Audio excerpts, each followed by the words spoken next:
Have you ever looked at a successful person and wondered how they got there? You might think they have a special gift or a secret power. Most of us have big dreams.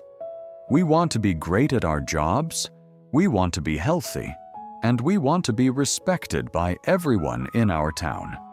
But there is a very common problem that stops almost everyone from reaching their goals. It is a quiet enemy. It does not make a loud noise, but it steals your future one day at a time. This enemy is called laziness. If you have ever said, "I will do it later," or "I will start on Monday," then you need to hear this story.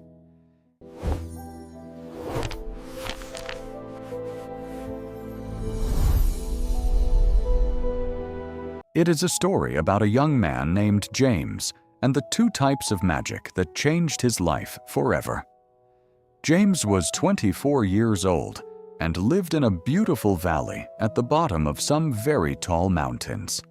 The air was fresh, and the water in the river was cold and clear. James was a tall, strong young man with clever hands.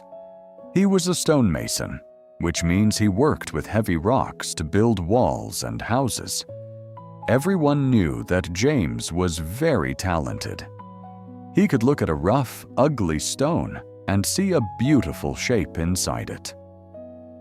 He often sat in the middle of the village and told his friends about his grand plans.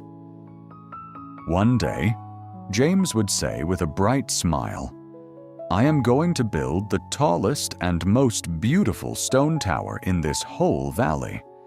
It will be so high that you can see the sun setting before anyone else.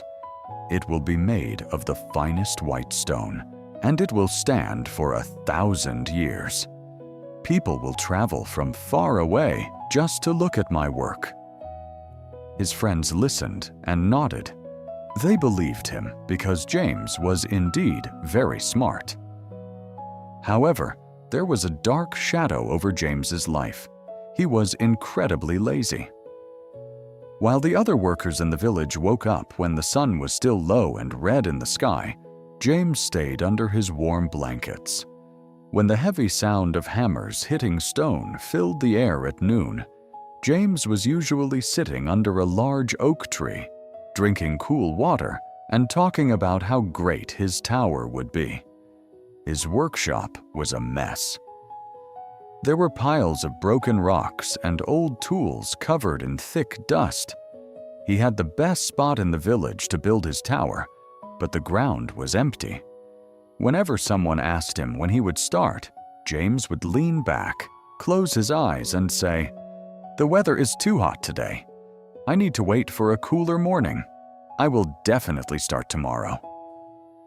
But tomorrow always turned into another today, and the tower remained a dream in his head. One day, his Uncle Robert came to visit. Robert was an old man with white hair and skin that was brown and wrinkled from many years of working under the sun. He was a master stonemason who had built many of the strongest bridges and houses in the country. Robert walked into James's empty lot and looked around. He saw the weeds growing between the rocks and the spider webs on the tools. He didn't look angry. He just looked sad. "James," Robert said in a deep, quiet voice, "I see a lot of talk here, but I don't see any stone. You are 24 years old. Your body is strong and your mind is sharp. Why is this land still empty?" James felt a little ashamed, but he quickly made an excuse. "Uncle, I am just waiting for the right moment. I want it to be perfect. I'll get a move on tomorrow, I promise." Robert sighed and reached into his heavy leather bag. He pulled out 2 small glass jars. One jar contained a bright golden dust that sparkled like the sun. The other jar contained a dull gray dust that looked like old ash from a cold fireplace. "James," Robert said, holding the jars up, "these are not ordinary materials. They are special powders passed down from the oldest masons. The golden one is the dust of persistence. If you put a tiny bit of this on your stones every morning and work hard, the stone will become as strong as a diamond. It will shine with a light that never fades, but it only works if you sweat and use your muscles every single day. The gray one, Robert continued, is the dust of delay. If you use this, the stones will look smooth and perfect immediately, without any hard work. It is very easy to use, and it makes the job feel light. But be careful, James. The future of your tower depends on which one you choose to use. James was excited. He grabbed both jars and thanked his uncle. In his heart, he thought he would use the golden dust, but he also liked the idea of the gray dust. The sun rose and hit James's window. He felt tired. His bed was so comfortable. Maybe I will just use a little bit of the gray dust today, he thought, just to get the foundation started quickly. Then, when I feel more energetic, I will switch to the golden dust. He went to his field and sprinkled the gray dust on a few large rocks. Suddenly, the rocks seemed to shape themselves. He didn't have to hit them hard with his hammer. He didn't have to lift the heavy weights that made his back hurt. By the end of the day, he had a small wall. He felt very proud. He spent the next week using the gray dust. He slept late, worked for only an hour, and then went to the village to brag about his progress. "Look how fast I am building," he told everyone. But as the weeks went by, something strange started to happen. The stones that he treated with the gray dust began to change. They didn't stay smooth. A dark, black mold started to grow in the cracks.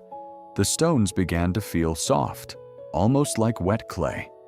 One evening, a light wind blew through the valley. It wasn't a strong storm, just a normal breeze. James watched in horror as his beautiful wall began to crumble. The gray dust hadn't made the stones strong. It had only made them look good on the outside while they rotted on the inside. Even worse, the black mold began to spread to his hands, making his skin feel itchy and weak. His dream was literally falling apart. Uncle Robert returned a few days later and found James sitting on the ground, crying next to a pile of gray mud and broken rocks. "What happened to your tower, James?" the old man asked. James looked up with red eyes. "The gray dust lied to me. It was easy at first, but now everything is ruined. I am a failure." Robert knelt down and touched the golden jar, which was still full and sitting in the dirt. "The dust didn't lie, James. Laziness is just like that gray powder. It makes your life feel easy today, but it rots your character and your future. It spreads like a disease. If you don't work for your dreams, they have no foundation. They will fall over at the first sign of trouble." James looked at his weak, dirty hands and then at the golden jar. For the first time in his life, he realized that tomorrow was a trap. If he didn't change right now, he would be an old man with nothing but a pile of mud and broken promises. That night, James didn't go to the village to talk. He stayed home and cleaned his tools. He washed the gray dust off his hands with cold water until they were clean. The next morning, long before the sun came up, James was in his field. He didn't use the gray dust. He opened the golden jar and put a tiny bit on his hammer. Then he began to work. It was incredibly hard. The stones were heavy and the sun was hot. By noon, his muscles ached and his hands were bleeding. But he didn't stop. He remembered the rot of the gray dust and kept pushing. Every day he repeated this. He watered his ambition with his own sweat. He stopped saying tomorrow and started saying now.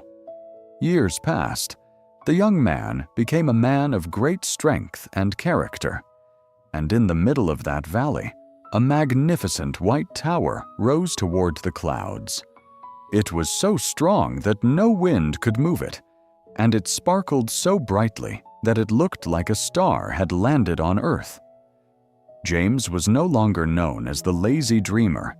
He was known as the great mason of the valley. He had learned the hardest lesson of all, that a beautiful life is built one heavy stone at a time, with no shortcuts and no delays. My dear friends, James's story is a reflection of the journey many of us are on right now. We all have a golden jar of ambition and a gray jar of procrastination inside our hearts. It is so easy to choose the gray path, to tell ourselves that we will start our diet, our new business, or our studies when the timing is perfect. But as James learned, the easy path is actually the most dangerous one because it destroys the foundation of who we are. Success isn't about luck. It's about the daily discipline of doing the hard work even when you don't feel like it. Don't let your potential rot away under the weight of tomorrow. Take that first step today, no matter how small or heavy it feels. If you found value in this lesson and want to continue building a stronger version of yourself, please subscribe to this channel and hit the notification bell. We share stories like this every week to keep your ambition shining bright.